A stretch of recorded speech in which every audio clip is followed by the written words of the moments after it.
Assalamualaikum warahmatullahi wabarakatuh. Alhamdulillahi rabbil alamin. Wabihi nasta'inu ala umuri dunya waddin. Wassalatu wassalamu ala asyrafil anbiya'i wal mursalin Sayyidina wa maulana Muhammad wa ala alihi wa ashabihi ajma'in. Wa ba'da. Santri sekalian yang berbahagia, alhamdulillah tinggal 2 bab yang akan kita kaji selesaikan dari kitab At-Tibyan fi Adabi Hamalatil Quran lil Imam Yahya bin Syaraf An-Nawawi rahimahullahu taala wa nafa'ana bihi wa bi ulumihi fid dharain amin. Dan sekarang kita akan masuk ke bab ke-9, al-babut tasi'u. Beliau mengambil tema fi kitabatil Qur'ani wa ikramil mushafi, tentang penulisan Al-Qur'an dan kewajiban memuliakan mushaf. Berkata beliau, i'lam, ketahuilah. Ya, sebelumnya untuk yang santri putra nanti kan Jumatan ya. Sebagian tunjuk satu nanti ya, yang bertugas sebagai muadzin di sini. Saya nunjuk atau mau musyawarah sendiri? Nah, milih gimana? Musyawarah saja.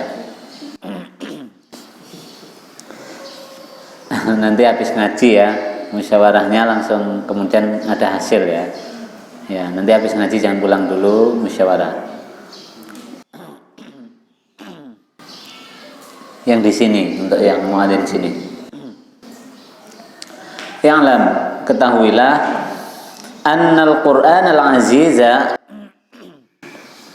bahwa Al-Qur'an al-Karim, Al-Qur'an al-Aziz, Qur'an yang mulia ini, kana mu'allafan fi zamanin Nabi sallallahu alaihi wasallam, dulu ditulis di zaman Nabi sallallahu alaihi wasallam.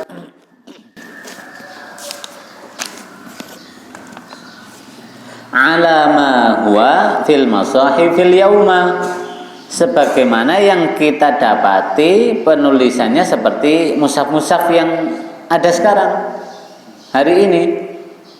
Zaman Nabi mushaf Quran juga ditulis, sekarang juga ditulis.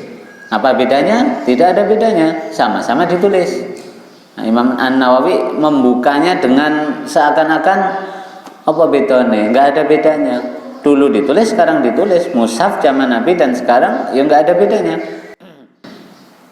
Mulai memancing beliau, yang membuat kita mungkin agak bertanya-tanya, apa sama begitu? Kan beda. Nah, makanya nanti Imam An-Nawawi menjelaskan tahapannya begitu. Nah, di bab ini akan dibahas tentang sejarah penulisan mushaf Al-Quran, tetapi secara singkat. Yang secara lengkap mungkin pekan depan saya sampaikan ya, karena itu dijelaskan agak lengkap oleh Imam Ibnul Jazari ya. Ibnul Jazari lebih lengkap ketika menjelaskan masalah tarikh kitabatil Quran. Nah, terus kenapa zaman Nabi ditulis, model nulisnya gimana? Karena zaman Nabi ayat-ayat Al-Quran itu turun dan tidak ada jadwalnya. Lagi ngobrol dengan para sahabat, tiba-tiba Jibril datang. Lagi perang, Jibril datang. Lagi ibadah, Jibril datang. Nah, yang tiba-tiba ini membuat mushaf Al-Quran harus ditulis, dihafal dan ditulis. Nah, nulisnya di mana? Di mana saja. Kenapa di mana saja? Ya karena nggak siap itu. Kalau sudah siap kan bisa nyiapin alat tulis dulu, kayak kalian ini ngaji, mangkat kan sudah siap dari rumah. Nah, sehingga bawa alat tulis. Nah, yang tidak bawa alat tulis ya istighfar, ya.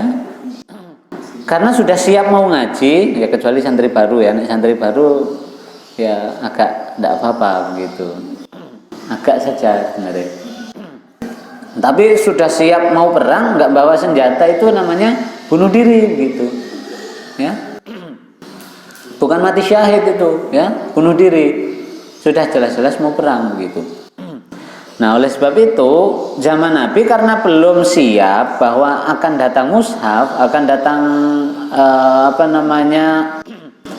ayat, maka kaget. Nah, di mana saja didapati alat untuk menulis dan benda sebagai objek penulisan dilakukan. Maka ketika zaman itu dapatinya pelepah kurma, ya ditulis di situ, kulit-kulit, baju-baju, ya di situ begitu. Yang penting tidak lupa.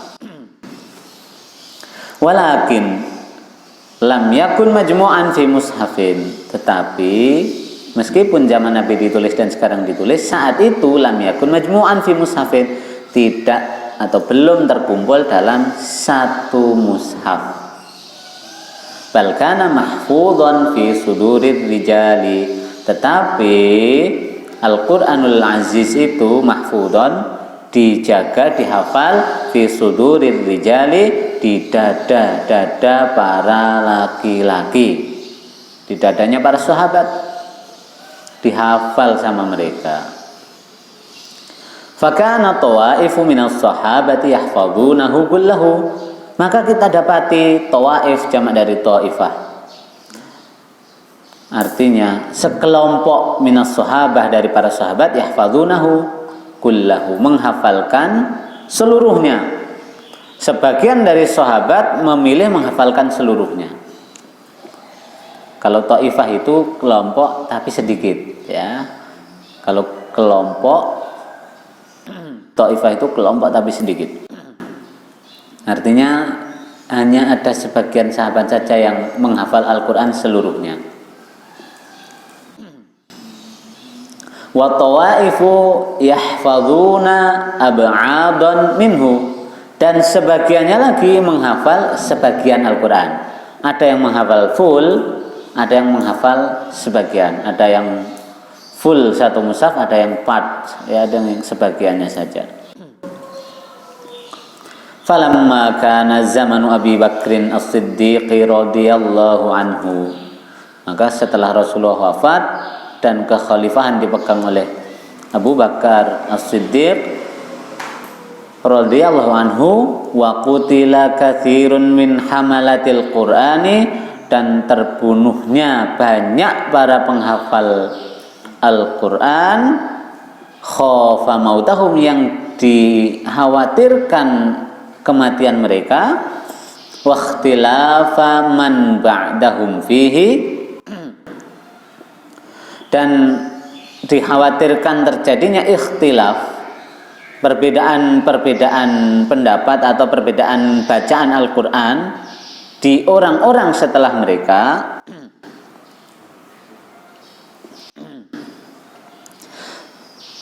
Fastasyara as-sahabatu radhiyallahu anhum fi jam'ihi fi mushafin, maka mereka bermusyawarah untuk mengumpulkan mushaf itu dalam sebuah mushaf. Fa asyaru bidzalik, maka disepakatilah hal itu. Jadi di masa Rasulullah nggak ada itu mushaf dikumpulkan jadi satu itu.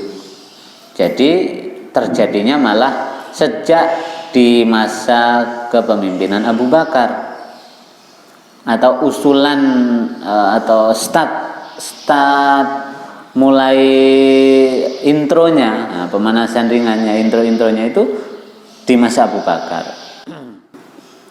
Fakatabahu fi mushafin, maka ditulislah dalam satu mushaf, wa ja'alahu fi baiti Hafsata, dan mushaf itu dikumpulkan, diletakkan di rumahnya Hafsah Ummul Mukminin radhiyallahu anha, salah satu dari Ummul Mukminin radhiyallahu anha.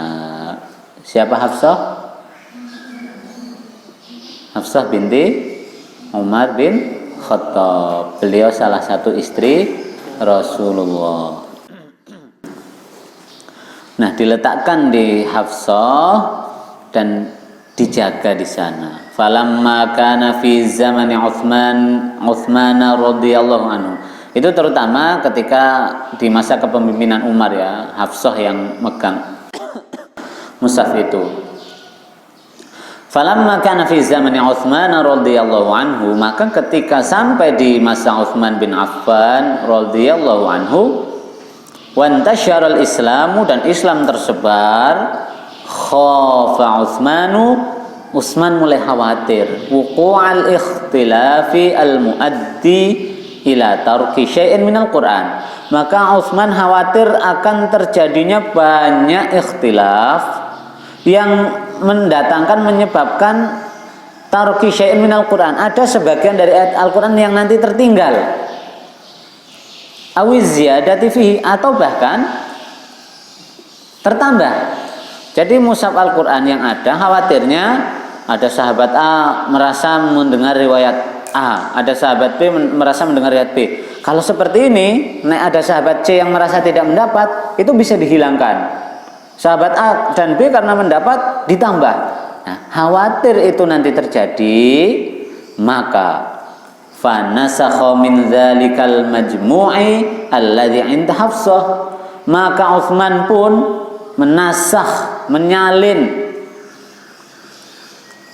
dari kumpulan yang ada di Hafsah, alladzi ajma'at as-sahabatu alaihi masahifah, yang mana sahabat sudah bersepakat tentang keabsahan mushaf itu. Jadi mushaf yang ada di Hafsah dicek oleh para sahabat keabsahannya, dan tersepakati, setelah tersepakati dinasahlah atau ditulis ulanglah mushaf itu. Tapi ingat, saat itu penulisannya tanpa ada satu titik pun. Jadi Bismillahirrahmanirrahim, kalau kita kan ba ada titiknya. Kemudian Ar-Rahman, nun ada titiknya. Ar-Rahim, ya ada titiknya. Di masa itu belum dikenal yang namanya dobet atau tanda maaf. Nah, dobet itu kan kita mengenalnya itu istilahnya syakal ya, harokat. Ini belum dikenal badan dari penulisan itu ada titiknya, itu belum dikenal.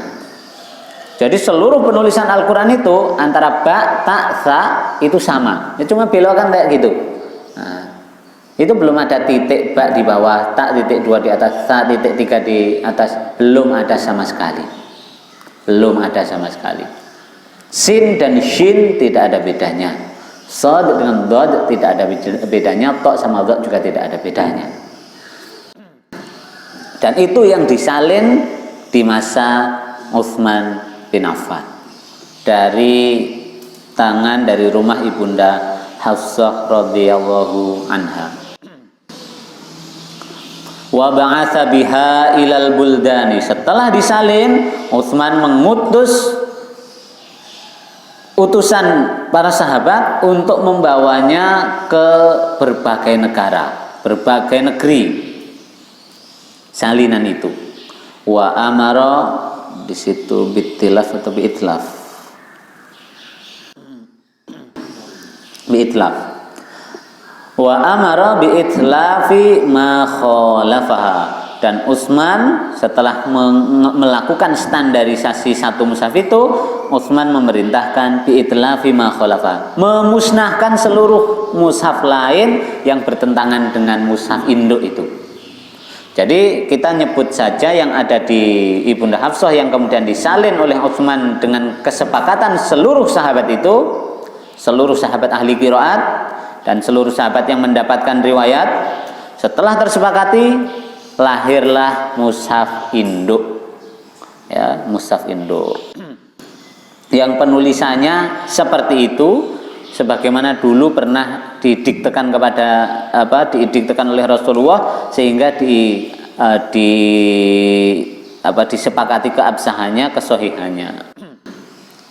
Seluruh mushaf yang lain setelah tercipta mushaf induk, dimusnahkanlah mushaf-mushaf yang berpotensi akan membingungkan.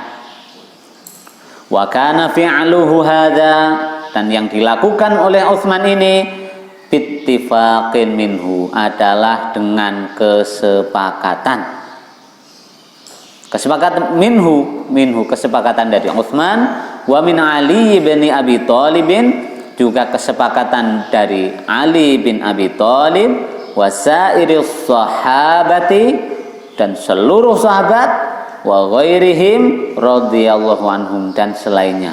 Jadi disepakati ini bukan mushaf ecek-ecek, bukan kesepakatan main-main, kesepakatan sahabat, yang mana sahabat ini adalah dulu semuanya adalah murid-muridnya Kanjeng Nabi Muhammad sallallahu alaihi wasallam.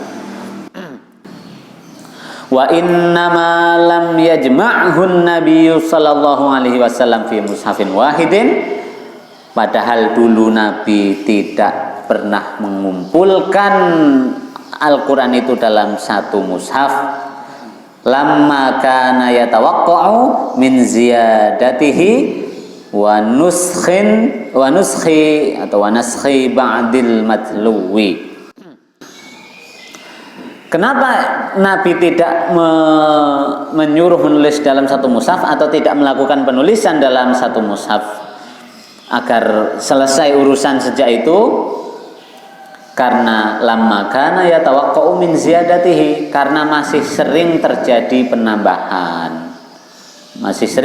penambahan ayat, wa naskhi ba'dil matluwi, dan terjadinya penghapusan sebagian ayat-ayat yang lainnya yang sudah turun. Jadi kadang ada ayat sudah turun tapi oleh Jibril diminta itu sudah dinasakh, sudah dihapus itu, sehingga tidak masuk kategori dalam penulisan lagi nanti. Karena masih sering terjadi seperti itu, maka tidaklah ditulis. Walam yazal dzalika tawaqqu'u, dan hal itu berlangsung ila wafatihi, sampai wafatnya beliau sallallahu alaihi wasallam. Falamma amina Abu Bakrin, maka begitu Abu Bakar sudah merasa aman, wasairu ashabihi, begitu pula seluruh sahabat, dzalika tawaqqu'a, terhadap kekhawatiran terjadi nanti ada tambahan lagi tidak, dan dinasakh lagi tidak, dihapus lagi tidak, maka sudah tidak ada kekhawatiran semacam itu. Wa qatadat al maslahatu, dan diyakinkan akan mendapatkan kemaslahatan dengan sebab menuliskan mushaf satu itu, jama'ahu, maka Abu Bakar mengumpulkannya. Fa'aluhu radhiyallahu anhu, maka Abu Bakar melakukan itu. Wa ikhtalafu fi adadil masahifi allati ba'atha biha Utsman. Para ulama berbeda pendapat tentang jumlah mushaf yang diminta agar dikirim ke berbagai negeri oleh Utsman. Tadi kan Utsman meminta disalin itu yang ada di Ibunda Hafsah. Nah, kemudian disalinnya seberapa banyak dan berapa salinan itu dikirim ke berbagai negara. Faqala al-Imam Abu Amr Ad-Dani. Ini Imam Abu Amr Ad-Dani sering disebut ya bagi yang belajar qiraat ya. Beliau ulama ahli qiraat. Imam Abu Amr Ad-Dani mengatakan aktsarul ulama'i ala anna Utsmana kataba 4 nusakhin. Mayoritas ulama menganggap dan berpendapat bahwa Utsman menulis 4 salinan. Jadi yang disalin dari Ibunda Hafsah itu dengan kesepakatan seluruh sahabat ada 4 salinan, 4 kopi, dan kemudian dikirim ke berbagai negeri. Kemana saja? Faba'atha ilal basrati, maka pertama dikirim ke Basrah. Faba'atha ilal basrati ihdahuna, yang pertama dikirim ke Basrah, Irak ya. Wa ilal Kufati ukhra, yang lainnya dikirim ke Kufah, sekarang Irak juga. Dulu sudah berbagai wilayah, dianggap wilayah yang berbeda. Wa ila Syami ukhra, kemudian ke Syam, ya, ke kawasan Palestina, Suriah, Lebanon, dan Yordania. Wahtabasa indahu ukhra, dan yang satu disimpan di Madinah. Berarti ada 4. Satu dikirim ke Basrah, satu ke Kufah, satu ke Syam, satu disimpan di Madinah. Ini menurut Al-Imam Abu Amr Ad-Dani. Wa qala Abu Hatim As-Sijistani, sekarang versi Al-Imam Abu Hatim As-Sijistani. Kadaba Utsmanu sab'ata masahifa. Bukan 4 menurut Abu Hatim As-Sijistani, tetapi 7 salinan. Ba'atha wahidan ila Makkah, yang pertama dikirim ke Makkah. Wa akhara ila Syam, yang kedua, yang lainnya dikirim ke Syam. Wa akhar ilal Yaman, yang ketiga dikirim ke Yaman. Wa akhar ilal Bahrain, yang keempat dikirim ke Bahrain. Wa akhar ilal Basrati, yang berikutnya ke 5 dikirim ke Basrah. Wa akhar ilal Kufah, yang ke-6 dikirim ke Kufah. Wa habasa bil Madinati wahidan, yang ke-7 disimpan di Madinah. Wahada, tapi saya dapatkan satu riwayat lagi, yang di Madinah itu 2 salinannya. Satu yang disimpan Utsman, yang satu disimpan Zaid bin Thabit. Allah Ta'ala alam. Tapi kita dapati dari kitab ini, dari kitab At-Tibyan fi Adab Hamalatil Quran, ini adalah 7. Kita pakai ini dulu. Wa fihi ahaditsu katsiratun fis sahihi, yang menjelaskan tentang bahwa mushaf ini disalin kemudian disebar ke banyak tempat, itu banyak hadis fis sahihi, yang sahih, ya. Wa fil mushafi thalathu lughatin, dalam membaca kata mushaf itu ada 3 bahasa, ada 3 cara baca. Yang pertama dhammul mimi, mushaf. Wa kasruha, mishaf. Wa fathuha, mashaf. Boleh dibaca mushaf, boleh dibaca mishaf, boleh dibaca mashaf. Fadhammu wal kasru masyhuratani, menurut orang Arab dibaca dhammah dan kasrah itu lebih masyhur. Mushaf dan mishaf. Kalau kalian bilang mishaf Al-Qur'an gitu, ya, atau mushaf Al-Qur'an atau mashaf. Yang populer dipegang oleh orang-orang Arab adalah mushaf dan mishaf. Yang mashaf kurang populer. Tetapi wal fathu, yang membaca mashaf dengan fathah, dzakaraha Abu Ja'farin An-Nihasi, Abu Ja'farin An-Nihasu wa ghairuhu, yaitu Imam Abu Ja'far An-Nihas wa ghairuhu, dan selain beliau. Faslun, ittafaqal ulama'u, para ulama bersepakat ala istihbabi kitabatil masahifi, tentang disunnahkannya menulis mushaf. Mushaf menulis Al-Qur'an. Nek sekarang berarti nyetak Al-Qur'an, ya. Kalau menulis agak repot.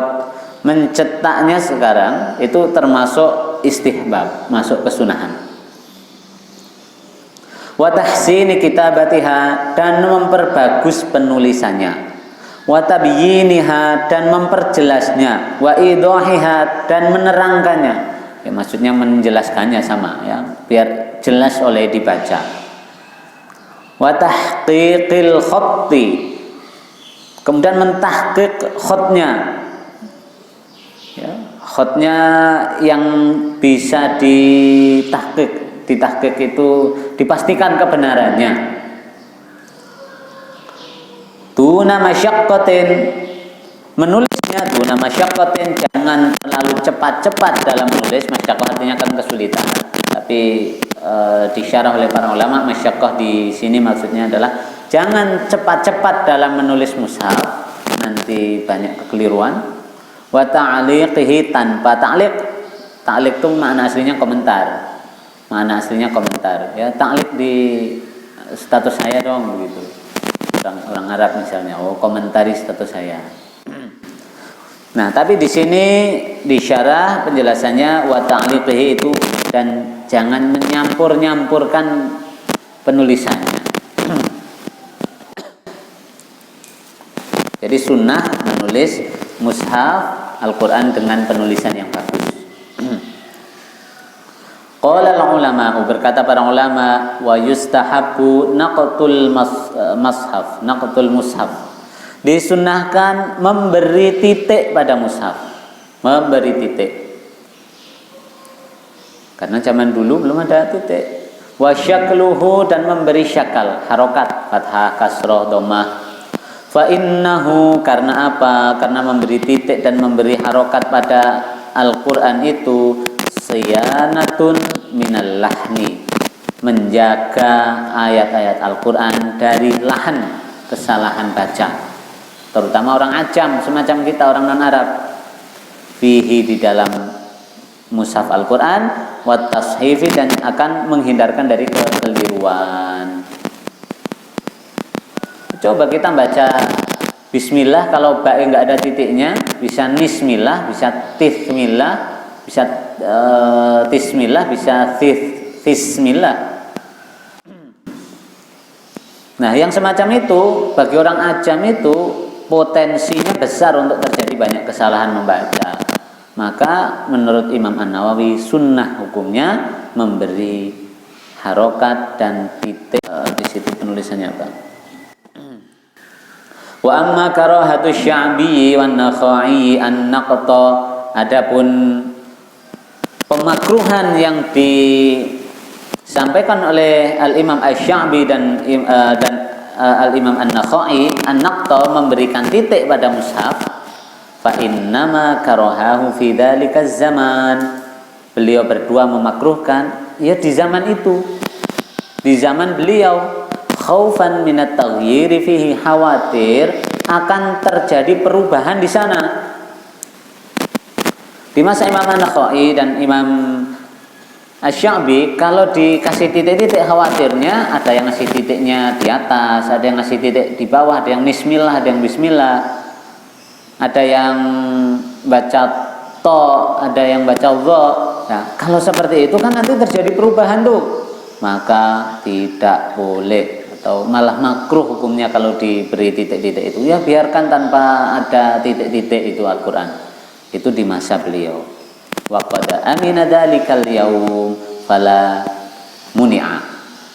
Dan hari ini sudah aman kita dari perubahan-perubahan itu, maka tidak dilarang lagi, kata Imam An-Nawawi. Berarti di masa Imam An-Nawawi sudah banyak titik-titik penulisan Al-Quran dan sudah aman.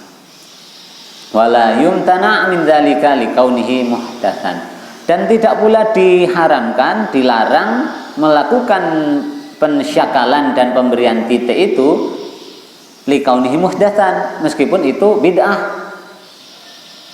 Bid'ah tidak? Bid'ah. Ya, yang namanya memberi harokat, memberi titik dalam Quran itu bid'ah. Tetapi tidak dilarang, kata Imam An-Nawawi. Ini bid'ah hasanah. Jadi kita tidak boleh menolak bid'ah hasanah kalau sudah seperti ini. Kata Rasulullah kan kullu itu maknanya every, setiap, seluruh. Berarti setiap bid'ah mestinya harus sesat gitu, dan setiap kesesatan mestinya neraka. Nah, sekarang mushaf di masa Nabi tanpa harokat, tanpa titik, kamu harus baca mushaf yang seperti itu. Di masa Nabi mushaf tidak diijma', tidak dikumpulkan. Nah, tidak dijam'un, tidak dikumpulkan, maka kita bacanya harus seperti itu. Nulisnya kalau menulis di pelepah kurma, golek ning Arab sik nulis. Kalau mau seperti itu silahkan. Berarti komitmen bahwa bid'ah itu semuanya sesat. Nah, karena Imam An-Nawawi termasuk di antara ulama mazhab Syafi'i yang mengatakan bahwa di antara bid'ah itu yang memiliki kemaslahatan besar disebut bid'ah hasanah, maka beliau mengambil bahwa penulisan mushaf, sholat tarawih yang di masa Rasulullah tidak ada jamaah, sholat tarawih resmi setelah isya semacam kita ini, itu semua kata Imam An-Nawawi kalau dalam penjelasan beliau dikatakan itu semua adalah al-muhdatsat al-hasanah, termasuk bid'ah-bid'ah yang hasanah. Nanti beliau nyebutkan lagi bid'ah hasanah, contohnya dikasih tambahan sama Imam An-Nawawi. Kenapa beliau meskipun bid'ah ini boleh dan itu termasuk perlu dilanjutkan? Fa innahu minal muhdatsatil hasanati, karena mengumpulkan mushaf termasuk bid'ah yang hasanah. Falam yumtana minhu, maka yang semacam itu tidak dilarang. Kana dhairihi mithlu tasnifil ilmi, maka itu sama saja kebid'ahannya dan kehasanahannya, ya bid'ah ya hasanah. Kehasanahannya terletak pada apa? Pada maslahat yang hadir. Seperti apa? Tasnifil ilmi, seperti mengarang ilmu-ilmu, membukukan ilmu. Di masa Nabi apa ada yang namanya ilmu tajwid, kemudian dijadikan sebuah disiplin ilmu sendiri namanya ilmu tajwid, ilmu tafsir. Ada yang namanya kitab-kitab dikarang oleh sahabat, tidak ada. Nah, membukukan ini di masa Nabi tidak ada. Kalau kita membukukan kitab-kitab kemudian menjadikan karangan-karangan kita itu sebagai ilmu, itu bid'ah. Tapi bid'ah hasanah kata Imam An-Nawawi. Wa binaul madaris, belajar di masa Nabi itu lungguh ning masjid, melingkar, Nabi ceramah rungokke. Nanti Aisyah membacakan hadis, sahabat mendengarkan. Belajar semacam itu. Lah sekarang wabinaul madaris, dibangunlah sekolah-sekolah. Apakah sekolah-sekolah bid'ah? Iya, bid'ah kata Imam An-Nawawi, tapi bid'ah hasanah. Warribatot, madrasah yang nginep. Apa bahasa kita sekarang? Ya pesantren kayak kita. Ya, warribatot, madrasah-madrasah yang nginep. Ya. Itu juga di masa Nabi sama sekali tidak ada. Sahabat itu habis ngaji pulang tidur. Ya, mendengarkan Nabi ceramah, habis itu hadisnya disampaikan ke sana kemari, pulang tidur habis itu. Gantian disampaikan ke anaknya, wahai anakku, saya mendengar dari Rasulullah bahwa beliau menyampaikan ini. Anaknya menyampaikan lagi, saya mendengar dari ayahku mendengar dari Rasulullah bahwa Rasulullah melakukan ini. Disampaikan terus begitu. Begitulah cara ngaji mereka. Cara ngaji kita sekarang ada madrasah nginep. Ya, kita nyebutnya ma'had, pesantren atau apalah yang sesuai dengan zamannya. Berarti di masa Imam An-Nawawi menulis kitab ini sudah ada madrasah nginep, ya, yang beliau nyebutnya bid'ah hasanah. Wa ghairu dzalika, dan yang lain-lain. Wallahu a'lam. Allah yang lebih tahu. Masya Allah, selesai ya. Cukup dulu. Kita lanjutkan pekan depan insyaallah taala. Qul qouli hadza wa astaghfirullaha li wa lakum. Wassalamualaikum warahmatullahi wabarakatuh. Subhana rabbika rabbil izzati amma yasifun. Wassalamun alal mursalin walhamdulillahi rabbil alamin. Assalamualaikum warahmatullahi wabarakatuh.